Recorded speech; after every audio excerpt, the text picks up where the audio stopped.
श्री स्वामी समर्थ. स्वामी कृपा ज्योतिष मध्ये मी भास्कराचार्य मंजुषा जोशी आपलं हार्दिक स्वागत करते. आज आपण समजून घेत आहोत सिंह राशीच्या जातकांना संपूर्ण नोव्हेंबर महिना कसा राहणार आहे. लग्नस्थानापासून माहितीला सुरुवात करूयात. लग्नस्थान प्रथम स्थान तुमचा आत्मविश्वास दर्शवतो. लग्नस्थानाचे अधिपती रविदेव होता, ज्यांचं गोचर तृतीय भावातनं तुळ राशीतनं होत आहे. रविदेव स्वतःच्या नीच राशीतनं गोचर करतात. या महिन्यामध्ये स्वतःच्या आरोग्याकडे विशेष लक्ष देण्याची आवश्यकता आहे. त्यामध्ये प्रामुख्याने केस, डोळे, डोकं विशेष तुम्हाला लक्ष देण्याची आवश्यकता पडू शकते.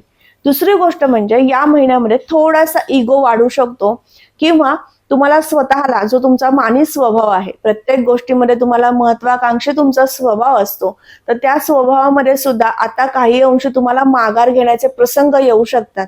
काही अंश तुम्हाला एखाद्या व्यक्ती बाबतीमध्ये किंवा एखाद्या कार्यामध्ये तुम्हाला थोडीशी माघार घेण्याची शक्यता या महिन्यात दिसून येत आहे. अधिक परिश्रमाचा हा महिना म्हणता येईल. स्थानाकडे जाऊया. धनस्थानाचे अधिपती बुधदेव होता, ज्यांचं गोचर चतुर्थातनं होतंय. बुधदेव चतुर्थातनं गोचर करतायत.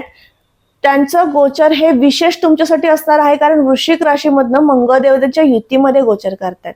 त्यामुळे कुटुंबामध्ये एकत्रित आणण्याचे शुभ संकेत आहेत. कुटुंबामध्ये एखादा धार्मिक कार्य, मांगलिक कार्य घडून येणं, त्या माध्यमातून कुटुंबाला एकत्र आणणं असे शुभ संकेत येतील. काही अंशी मतभेद नक्कीच राहू शकतात. याचं कारण म्हणजे लग्न भावातनं केतुदेवांचं गोचर आहे. त्यामुळे कुठल्याही प्रसंगामध्ये तुमच्याकडनं प्रत्येक गोष्टीला अनुमोदन मिळणं फार कठीण होऊ शकतं. त्यामुळे नक्कीच विशेष लक्ष द्यायचं आहे. चौथ्या घरावरनं मातृसौख्य पाहिलं जातं, वास्तू आणि वाहनाचं सुख पाहिलं जातं.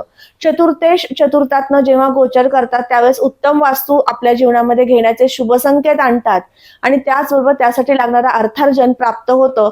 बँकेकडनं काही अंश तुम्हाला कर्ज घ्यायचं असेल तर त्या कर्जाचे सुद्धा योग येतात. त्यात सुद्धा कुठल्याही प्रकारच्या अडचणी असतील तर ते अडथळे कमी होऊ शकतात. या महिन्यामध्ये तुम्ही प्लॅनिंग करायचं आहे. 2 नोव्हेंबर पासून तुम्हाला ही शुभ स्थिती सुरू होत आहे.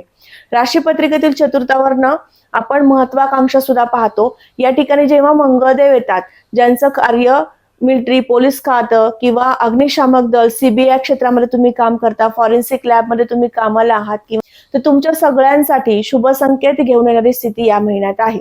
राशीपत्रिकेतील पंचम स्थानाकडे जाऊया. शिक्षणाच्या दृष्टीने विचार केला तर गुरुदेवांची स्थिती ही वेळातनं गोचर करणारी आहे. गुरुदेव कर्क राशीतनं व्यय स्थानातनं गोचर करतायत. त्यामुळे थोडासा अभ्यासू तुम्हाला नक्कीच बनवणार आहेत गुरु महाराज. परदेशात शिकण्यास जायचं असेल किंवा परदेशात जाऊन तुम्हाला नोकरी करायची आहे तर त्यासाठी विजा, पासपोर्ट किंवा त्या संदर्भातील कागदपत्रांची पूर्तता नव्हती आणि त्यामुळे तुमचं जाणं थांबलं होतं, तर त्या कार्याला हात घाला. आता ते कार्य संपन्न होऊ शकतं.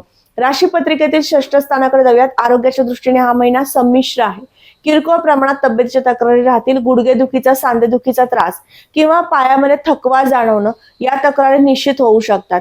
सध्या स्थितीमध्ये तुम्हाला लहान साडेस्थिती सुरू आहे, त्यामुळे तुम्हाला सातत्याने शनी महाराज कार्यक्षम करतायत. जास्त पळायला लावतात, जास्त काम करायला लावतात. त्या पाय पावलं यामध्ये थकवा जास्त प्रमाणात दिसतो. तसेच पाय पावलं यामध्ये सुद्धा थोडीशी तब्येत वाढलेली तुम्हाला दिसून येऊ शकते. म्हणून विशेष आता तुम्हाला या महिन्यात व्यायामास सुरुवात करायची आहे किंवा नवीन एखादा तुम्हाला व्यायामाचा प्रकार तुमच्या रोजच्या दिनचर्येमध्ये ऍड करायचं असेल, नक्की करा. या महिन्यात तुम्हाला स्वतःवरती विशेष लक्ष देण्याची आवश्यकता पडू शकते. राशीपत्रिकेतील सप्तम स्थानाकडे जाऊया. सप्तम स्थानामध्ये राहुदेव आहे. सप्तमातील राहुदेव जोडदाराचं सौख्य प्राप्त करून देताना किरकोळ प्रमाणात मतवैचारिकता निर्माण करत असतात. म्हणून सप्तमातील राहुदेवांची उपासना तुम्हाला करायची आहे.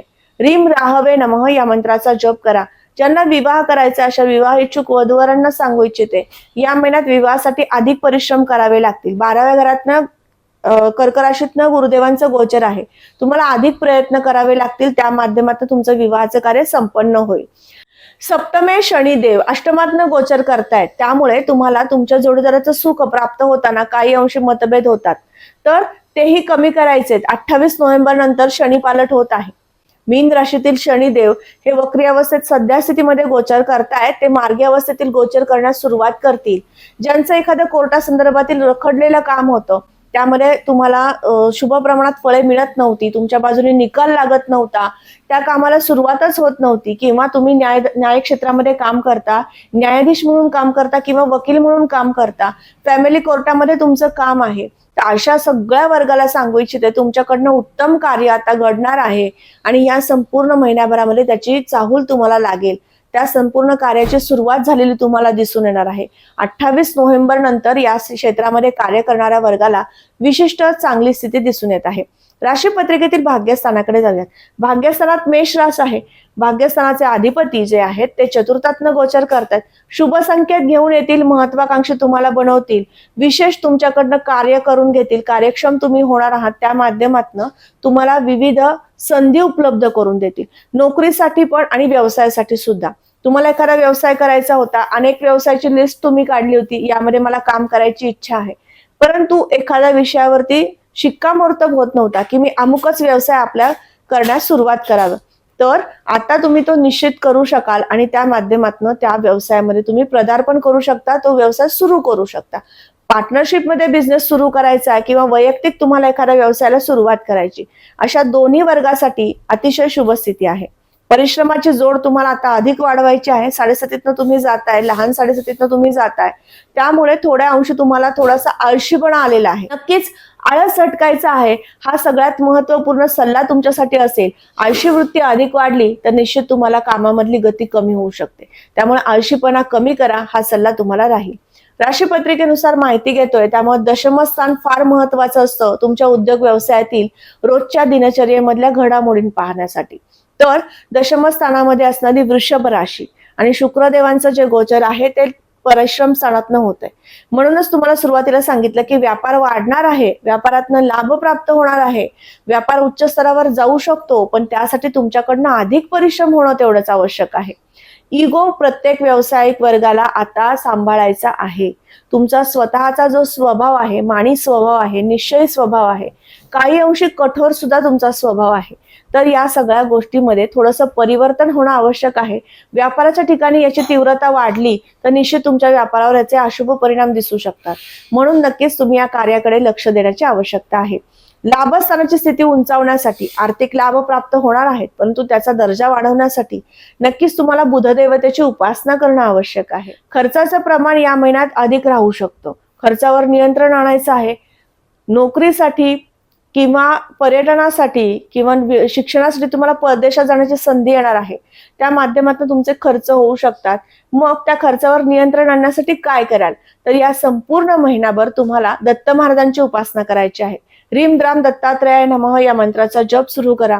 12वा गुरु तुम्हाला येतोय, 12वा गुरु तुम्हाला विशेष संधी आणेल, तसंच खर्चही वाढवेल, चांगल्या योग्य ठिकाणी गुंतवणुकी सुद्धा करून देईल. त्यामुळे निश्चित तुम्ही दत्त महाराजांची सेवा करा. त्याचबरोबर तुमच्या कुलदेवतेचं दर्शन रोज घ्यायचं आहे. कुलदेवतेच्या जप जो आहे त्या जपाची एक माळ तुम्हाला रोज करायची आहे. त्या माध्यमातून तुम्हाला उत्तमरित्या जोडीदाराचं सौख्य प्राप्त होईल. नवीन बिझनेस मध्ये तेजी आलेली दिसून येईल. त्यांना विवाह करायचा, अशा विवाह इच्छुक वधूवरांना सांगू इच्छिते, तुम्हाला गुरुदेवतेचं नामस्मरण वाढवायचं आहे. दर गुरुवारी दत्त मंदिरात दर्शनाला जायचं आहे. त्या ठिकाणी जाऊन तुम्ही गोड पिवळ्या रंगाचा पदार्थ देवाला अर्पण करायचा आहे आणि तेथे येणाऱ्या भाविक भक्तांना तो अर्पण करायचा आहे. या माध्यमातून नक्कीच तुम्हाला गुरुदेवतेची कृपा होईल आणि तुमच्या जीवनामध्ये एखादा आनंदी प्रसंग, अर्थात तुम्हाला विवाह करायचा तर विवाहाच्या कार्याचे शुभ संकेत तुम्हाला या महिन्यात प्राप्त होतील. तर आता आपण समजून घेतलं सिंह राशीच्या जातकांना संपूर्ण नोव्हेंबर महिना कसा राहणार आहे. तो वर्ग आहे त्या दाम्पत्यांना सांगू इच्छिते, तुमच्या जन्मलग्न कुंडलीनुसार जर योग सुरू असतील तर या महिन्यामध्ये तुम्हाला साधारण संमिश्र स्थिती आहे, त्यामुळे नक्कीच जास्त प्रयत्न करावे लागतील. मेडिकल ट्रीटमेंट घेण्याची शक्यता आहे, घेण्याची गरज पडू शकते. त्यामुळे नक्कीच तुम्ही त्या बाबतीमध्ये तुमची जन्मलग्न कुंडली तपासून पहा.